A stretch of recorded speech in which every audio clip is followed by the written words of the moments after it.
that what you say, what you think is really important, how will you do that? Well, that is what is called an introductory video, and I will talk in this part how to make an introductory video. Welcome to the official channel of Asian Colleges. My name is Shaunak and I work here as the head of placement and training. And in this today's video, I will be talking everything that you need to know how to make an introductory video. First, what you need to understand is that why introductory video is important.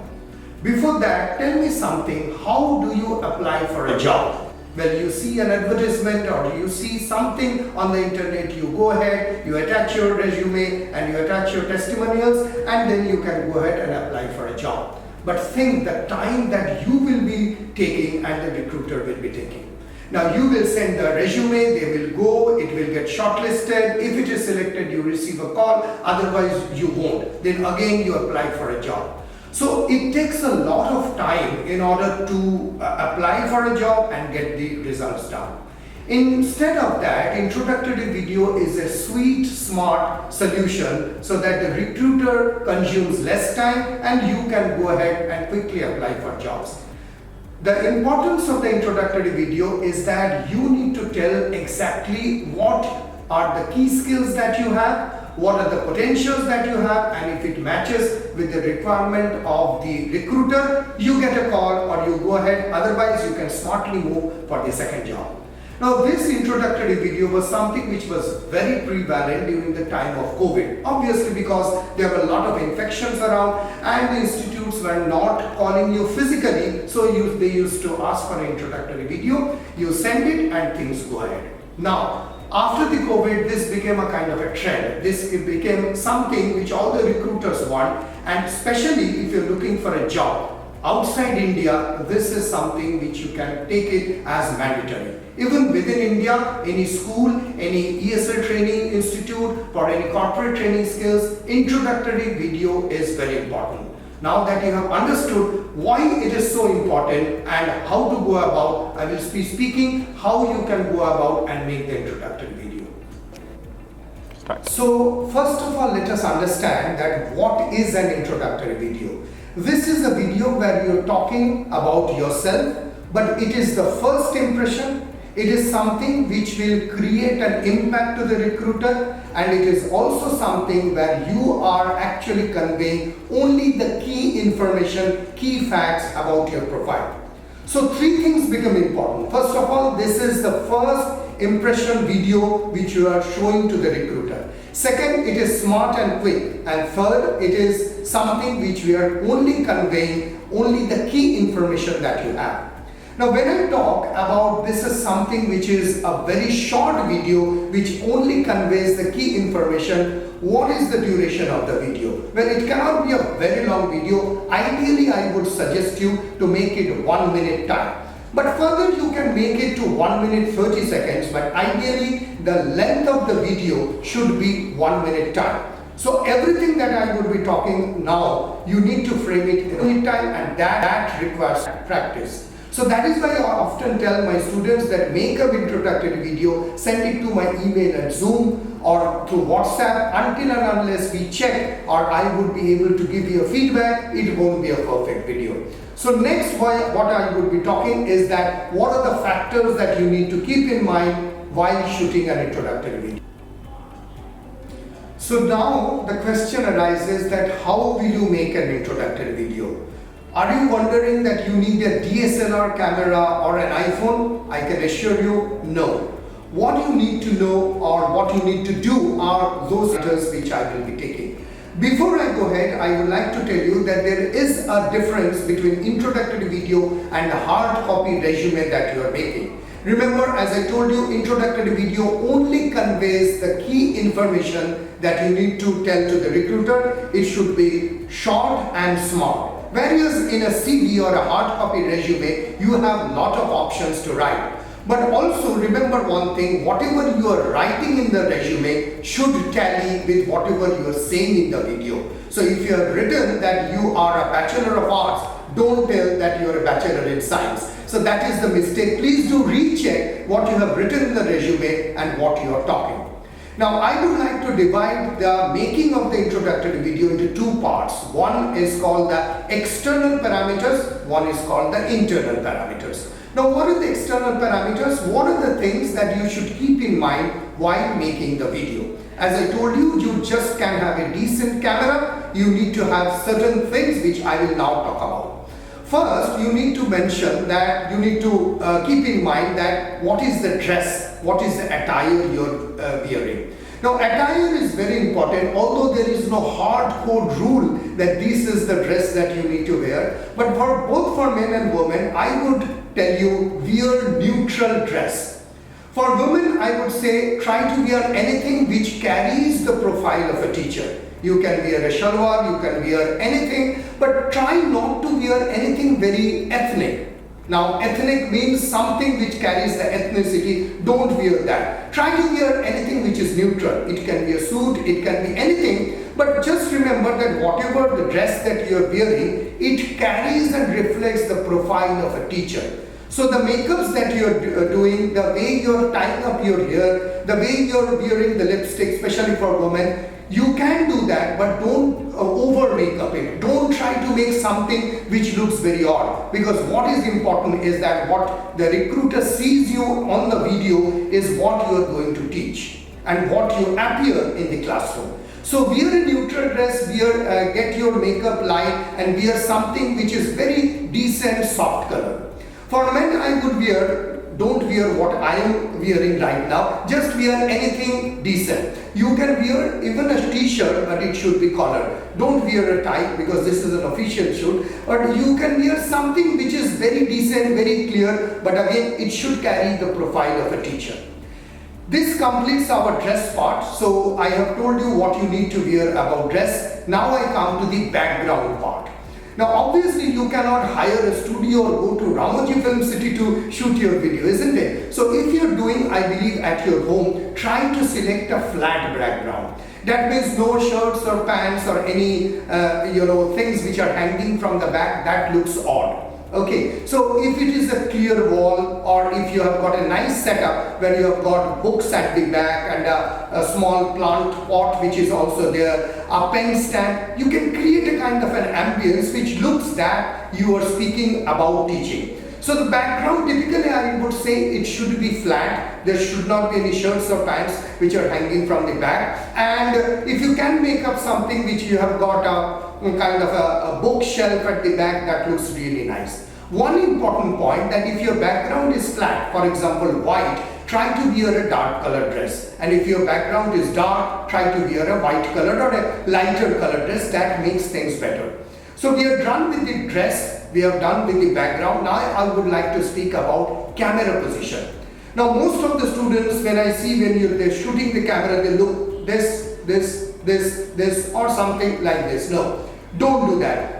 Just try to look at the lens and speak. If you're feeling nervous, understand that this lens is just you. You are speaking to yourself. So neither this, nor that, nor up, nor down, nor here, or nor there. You just need to look at the camera and you can speak. Give equal spacing on the left hand side and right hand side. Keep your hand like this, or it can be this, or it can be an open posture like this. If you're standing also, that is all okay. So we are done with what? The dress, the background and the camera position. Now I will speak about the fourth and the most important part. So now what I will be talking is about the importance of sound and light. First I will talk about sound. Now as I understand that you will be making the video at home, so you will find that there are noises. You can find noise from your parents talking or pets barking or sounds from the television. This is quite natural. So what you need to do is that shoot the video by closing the door. If you have a separate room where the sound is less, do that. If you can have a lapel or a Boya mic, that is much better. That actually makes the sound clarity much better. And try to shoot the video early on morning or late at night when there is less amount of distraction. Remember one thing, that more than the visual, audio is important. And that is why you see when I conduct the placement webinars or the campus drives, when they give a call, they say, oh Mr. Shaunak, I cannot hear your students talking because they are either on the train or there are a lot of noise. So the most important thing is that the clarity of the sound should be clear. I'm not saying that you use some kind of a editor to remove the noise or denoise something, but at least the clarity, what you speak is clear, there is less amount of distraction. Now I will come to the light part. Now light should be something which is very natural. I would prefer that if you can keep the windows open and let the usual sunlight coming, but remember there should not be reflection from the back. So let the light come in, you can put on any kind of a light if you have got nowadays this LED light, etc. But make sure that the way you are speaking or your entire figure is properly visible. There should not be a light which is gleaming from the back, neither it should be too dark. So this completes our external parameters. As I told you, first would be the dress. Again, I repeat those points. Dress should be something very simple, clear. Do not wear anything very over makeup or do something extraordinary. Second would be the background. Keep the background as neutral as possible. Third would be the camera position. Look at the lens and speak. Keep equal distances. Don't look up and down or left and right. Sound should be clear and there should be proper amount of light. These actually are the basic things which you should keep in mind before and after shooting the video, because before shooting the video you need to have all those things arranged, and when you shoot the video that comes to be a great effect. So these are the external factors which you should keep in mind while shooting the video. In the next part of this video I will be talking what you should speak. So take a pen and a paper, note down these things because these are super important for your selection criteria. So are you ready with a pen and a paper? No, I'm not joking. I really mean this. These are the most important points which you should keep in mind while you are making the video. Also to tell you, these are not only points that you will notice for making an introductory video, but these are the most common interview questions which come when you are facing a campus interview. Number one, introduction. Now, whatever I am telling, don't try to imitate because my profession and my job is totally different. You are going as a teacher. So how would you start the introduction? Hi, my name is Shaunak and I work here as a training and a placement manager in Asian College of Teachers, and in this video I will be talking about how to make an introductory video. So this is my pitch. What you need to talk is about a teacher. So in the usual mail that I send, I will always send you the sample emails how to introduce. But 2 or 3 things very important. First of all, smile. Nobody wants a grumpy old teacher who will come and say, hello, my name is Shaunak, so open your pages. Nobody wants that. Every single, whether you're teaching the young people, the kids or the adults, they want a smiling face, and that should be a natural smile. So if you're feeling you're down with fever or you're not going well, don't do this video. So first of all, it should start with a smile, a very positive smile, and then you talk about yourself. Hi, my name is so and so. What are you willing to talk, or what is your profession? So the basic introduction is very important, because remember that the first initial 6 or 7 seconds creates the impression. When you go and meet a person, how do you feel? A person wearing a shabby dress and unable to speak or sitting like this, you don't feel good, isn't it? So those first 5 to 6 seconds of a video or on a campus interview is very important. So first is your introduction, second is your smile, and then you introduce yourself. So you tell about what you are, what are the details that you have, and what are the things that you are willing to do. All those things will now become much clearer in the second, third point. But first I would like to tell you that introduction is very important. You should have a proper posture, you should smile, and you should have that kind of an energy that conveys that here is somebody whom I am going to listen for the next 50 or 60 seconds. So done with the introduction part, now we come to what is called the academic background. Now in this academic background I have to tell a few points which are very important. Part number 1 is that you might not be coming from a teaching background. You can be a chartered accountant, engineer, airlines, anything. Then most of the students ask me, sir, what will I talk about academic background, because I am not coming from a teaching background. So my suggestion would be, definitely you can talk about whatever you have done. Are you an engineer, a chartered accountant, airlines, or some other industry, but do not expand too much on the academic background. The reason is that people are not interested in what you have done if it is not matching with the job that you are doing. So first of all, talk about the academic background which you have already done. But if you are coming totally from a different background, just touch base what you have done. Now, if you are coming from an academic background, for example, you are coming from an English honors background and you are applying for a job as an English teacher or as an ESL teacher, you can talk about that. Now, in the academic background, you don't need to expand too much, but you need to talk about only the relevant points which matches with the job. That means if you are applying for a job as a primary teacher or as an English language teacher, first try to find out what the school is looking for. Are they looking for an ESL teacher? Are they looking for an ESL teacher along with a communicative English trainer? So what they are looking in. And in the academic background part, talk only the relevant portion. For those who are not coming from a similar academic background, you can just speak about your academic background, but do not expand, because remember, people are not interested in knowing what things are not matching. So first is the introduction, second is the academic background. Now I will speak about the third part. Third most important thing is when you are talking about your professional experience or experiences. Now there are a few things which you need to understand. When you are talking about your professional experiences, for example, I am assuming that you have got a kind of a experience for about 5 years or maybe 4 years, for example. Now in this 5 years or 4 years time, for example, you have worked with a company or a school or an institute for 3 years, another school for 6 months, and few other schools for 2 months, 3 months or 1 month. My suggestion would be discard those 3 months, 2 months and short tenure job experiences. Don't speak about that. The reason is that it comes that you are too much changing a job and you are a job hopper. So first what you need to talk is that the maximum tenure that you have got. Now ask me the reason why is it so? The reason is that when you are going for a job, either in a school or a corporate body or anywhere, they look for someone who is stable. Even say, for example, for Asian College of Teachers, somebody comes in, we look forward somebody who would stay with us, somebody who is stable. So for young kids also, no principal wants that somebody will change in between the semester.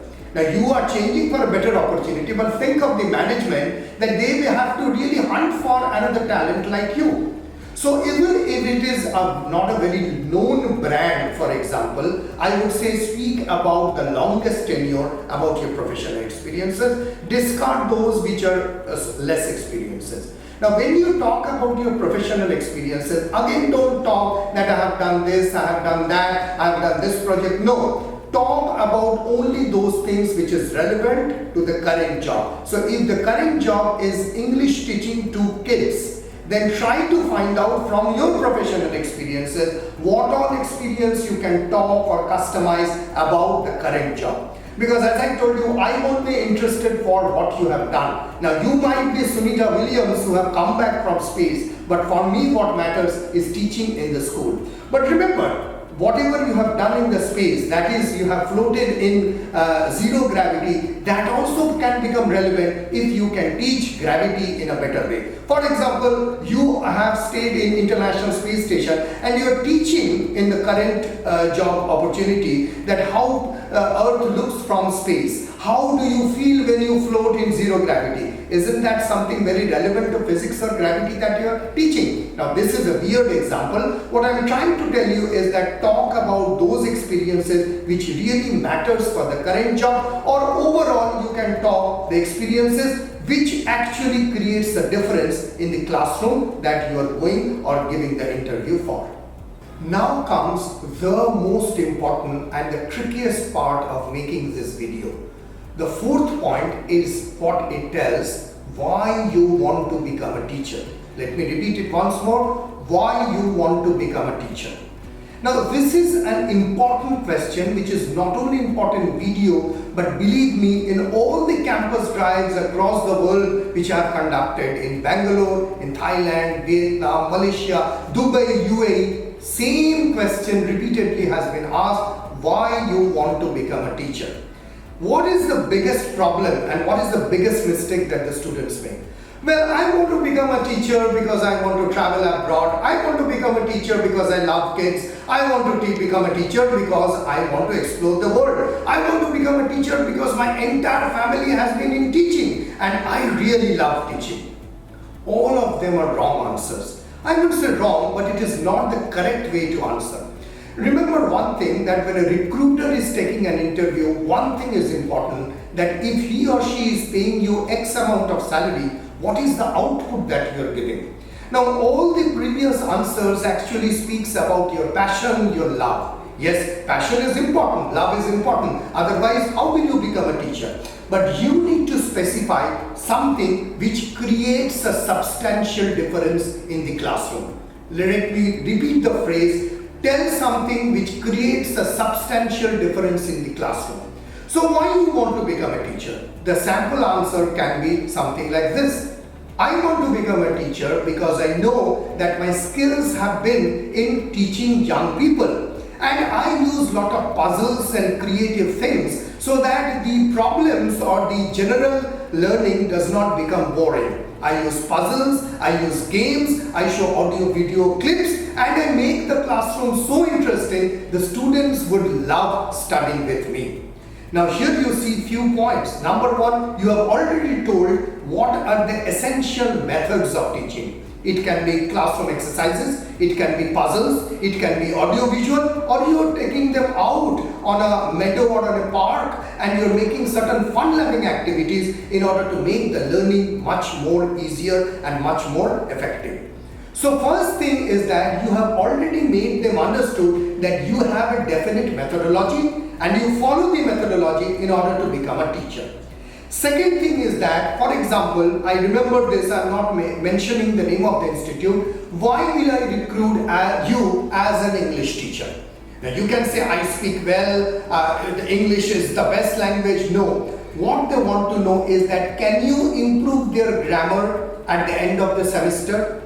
Will they be able to communicate confidently after your class? For example, recently you have seen the interview of Susan with me where she spoke that she is working in Liverpool, but there are a lot of immigrants coming in their school. So immigrants really don't know how to speak well, isn't it? So is your teaching creating a substantial difference that when they go out to the market or to the general public, they can speak confidently? So my dear students, try to understand what I am telling is that what creates a change in the class. For example, if you are going as a mathematics teacher, the biggest problem is the fear of mathematics. Oh my goodness, mathematics is so difficult, isn't it? Now you create a poem, you create a puzzle, you create an ambience that you get 100% record in your classroom. Everybody is coming, everybody is singing, and by singing and poetry and poem, they remember the laws of trigonometry, they remember the laws of physics, they remember whatever you are teaching in the classroom. So overall, to cut things short, why you want to become a teacher is not about your passion, not about your love, not about your zest. It is all about what creates the difference. So sit down, properly do your homework, identify what is the difference that your teaching will make in the classroom. And remember, it is not always related to teaching. You can create a reference that the student starts going in the library and they pick up books like Tennyson or Shelley or Thomas Hardy or Maupassant or Somerset Maugham. Don't you think that you have created a difference? Yes. And what is the difference? They have started reading books. They have started communicating. They know how to speak well. There is no I mean to say, like, these are empty spaces. So why you want to become a teacher? I want to become a teacher because you know your skills, you know your methods, and you can actually show to the recruiter that if you are paying me X amount of money, by the end of the day, I will deliver Y amount of difference. That means you are creating a substantial difference, and this is causing a change in the classroom and in the brand of the school. So the next important point is, why should I hire you? As I have been telling, this is a point which is not only important for an introductory video, but it is a very, very common question in campus drives or if you are facing online interviews. Now, try to understand why the recruiter is asking this question, why should I hire you? There may be n number of other candidates which are aligned there who can be even better than you. But again, this question, why should I hire you? Now, to answer this question, you need to speak on your strengths. Again, strengths that are aligned to the current job that you are applying. You can have any amount of strengths, you can have numerous strengths, but what is the strength that aligns with the current job? So you need to do a proper research before going to this kind of a job. It is an ESL job or an English teaching job. What is the school all about in order to answer for the campus ranks? But when you are answering in a video, as you cannot make a new video for every job, so that should be a common answer. And what is the answer? Talk on your strengths. Speak about what you are good on, what about your positive traits, and when you're talking on those, just keeping in mind that am I speaking those things which are aligned with the job. So why should I hire you is something where the key point is that you're speaking on your strengths. Now coming to the next point is that why do you want to work with us? Now this is a very subtle difference between these two. The earlier question, why should I hire you, is a generic question. You are just speaking about your strengths, your positive parts, that's all. But when you are asked this question, why do you want to work with us? Is it something, for example, I am asking you, why do you want to make friendship with me?